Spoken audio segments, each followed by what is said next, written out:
राधे राधे दोस्तों, आप सभी का स्वागत है हमारे चैनल लाडली जी ब्लॉग में। और आज हम आपको सुनाएंगे महालक्ष्मी व्रत कथा। यह व्रत भाद्र मास के शुक्ल पक्ष की अष्टमी को आरंभ करके अश्विन मास के कृष्ण पक्ष की अष्टमी को समापन किया जाता है।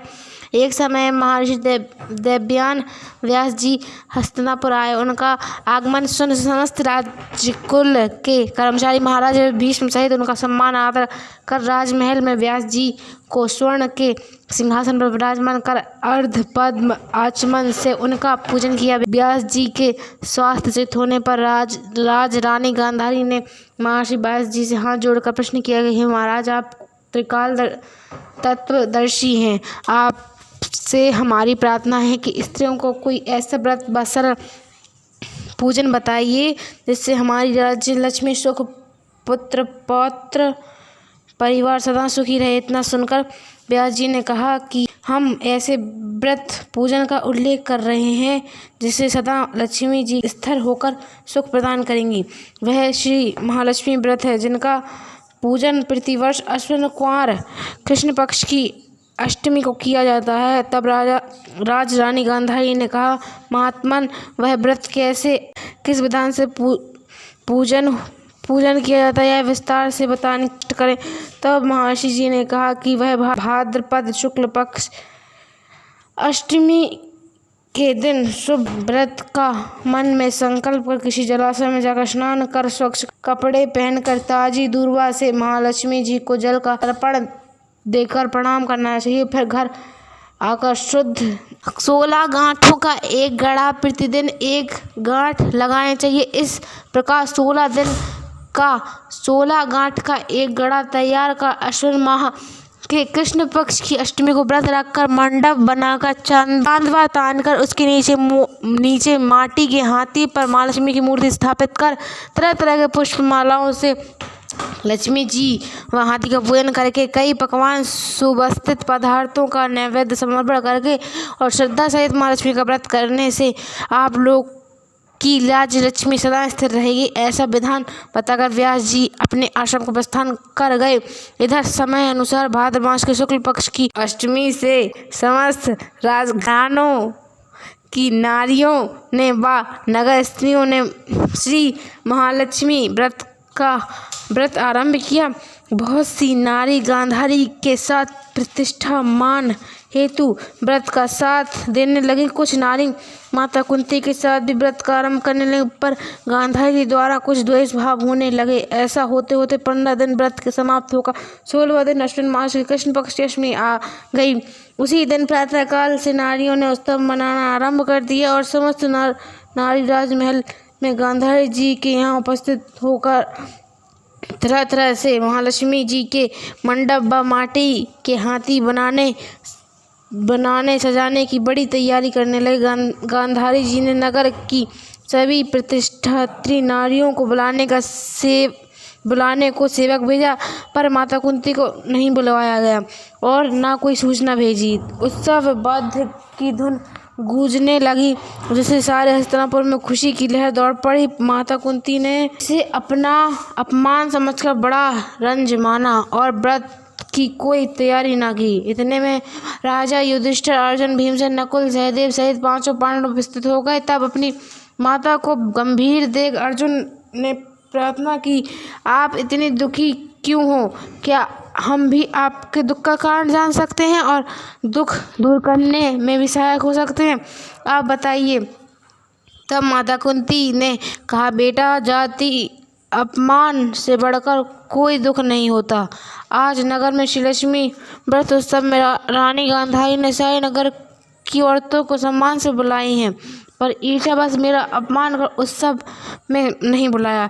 तो ने कहा, माता, क्या वह पूजा का विधान सिर्फ दुर्योधन के ही महल में हो सकता है? आप अपने घर में नहीं कर सकती?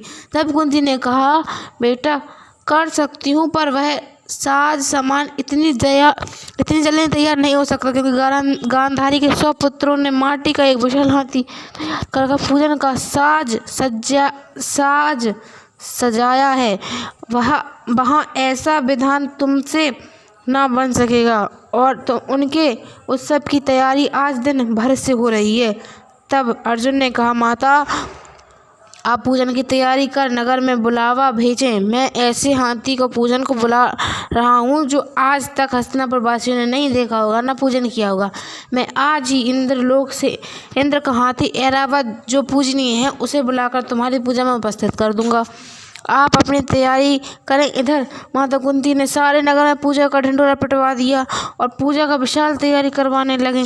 तब अर्जुन ने सुरपति को ऐरावत भेजने का पत्र लिखा और एक दिव्य बाण में बांधकर धनुष पर रखकर देवलोक इंद्र की सभा में फेंका। इंद्र ने बाण से पत्र आश्चर्य से अर्जुन को लिखा कि पांडु कुमार ऐरावत भेज तो दूंगा, पर वह इतनी जल्दी स्वर्ग से कैसे उतरेगा। पांडु कुमार ऐरावत मैं भेज तो दूंगा, पर वह इतनी जल्दी स्वर्ग से कैसे उतर सकता है। तुम इसका उत्तर शीघ्र ही लिखो। पत्र पाकर अर्जुन ने पत्र में बाणों का रास्ता बनाकर हाथी को उतारने की प्रार्थना के लिए पत्र वापसी कर दिया। इंद्र की मताली सारथी की आज्ञा दी कि हाथी को पूर्ण रूप से सजाकर हस्तिनापुर में उतारने का प्रबंध करो। महावत ने तरह तरह के साज सामान से ऐरावत को सजाया। देवलोक की अंबर झूल डाली गई। स्वर्ग की पालकी रत्न जड़ित कलशों से बांधी गई। माथे पर रत्न जड़ित जाली सजाई गई। पैरों में घुंघरू स्वर्ण मणियों की बांधी गई, जिनकी चकाचौंध पर मानव जाति को आंखें नहीं ठहर सकती। इधर सारे नगर में धूम हुई कि कुंती माता के घर सजीव इंद्र का ऐरावत बाणों के रास्ते से स्वर्ग से उतरता पूजा जाएगा। सारे नगर की नर नारी बालक वृद्धों की भीड़ ऐरावत को देखने के लिए एकत्रित हो गई। गांधारी के राजमहल में भी इस बात की चर्चा की बड़ी चहल पहल मच गई। नगर की नारियां पूजन की थाली लेकर भागने लगी और उनके महल में उपस्थित होने लगी। देखते ही देखते सारा महल पूजा करने वाली नारियों ठसाठस भर गया।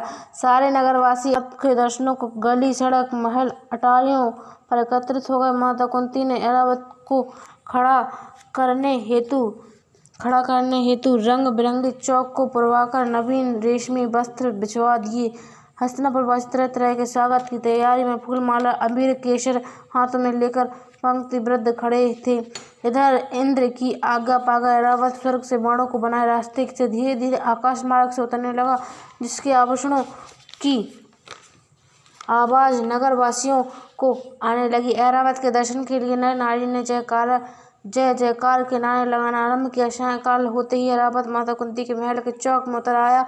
तब समस्त नर नारियों ने पुष्पमाला अबीर केसर को चढ़ाकर स्वागत किया। महाराज धौम्य पुरोहित द्वारा ऐरावत पर महालक्ष्मी जी की मूर्ति स्थापित कर वेद मंत्रों द्वारा पूजा की गई। नगर वासियों ने भी महालक्ष्मी का स्वागत करके ऐरावत की पूजा की। फिर तरह तरह के मेवा पकवान ऐरावत को खिलाए गए। ऊपर से यमुना जल पिलाया गया। फिर तरह तरह के पुष्पों की ऐरावत पर वर्षा की। पुरोहित द्वारा स्वास्ति पुण्य वाचन कर व्रती स्त्रियों द्वारा लक्ष्मी जी का पूजन विधान से कराया। कुंती ने व्रत के डोरे के गड़ा में 16वीं गांठ लाकर लक्ष्मी जी को सामने समर्पण किया। ब्राह्मणों को पकवान मेवा मिठाई देकर भोजन की व्यवस्था की गई। तब वस्त्र द्रव्य स्वर्ण अन्न आभूषण देकर ब्राह्मणों को संतुष्ट किया। तत्पश्चात सभी व्रती नर नारी ने श्री लक्ष्मी जी को दीपक जलाकर प्रेम से संपूर्ण पूजन कर आरती आरंभ की और आरती समापन होने के बाद कहा कि ऊंचो सो पुरवटन गाँव, जहाँ के राजा मंगलसेन ब्राह्मण देवता कहें कहानी, हमसे कहती तुमसे सुनती, 16 बोल की एक कहानी। इसको 16 बार पढ़कर और महालक्ष्मी जी के सामने पुष्प को समर्पित करना चाहिए। अगर आपको वीडियो अच्छी लगी हो तो चैनल को सब्सक्राइब करें, वीडियो को लाइक करें और ज़्यादा से ज़्यादा शेयर करें। राधे राधे।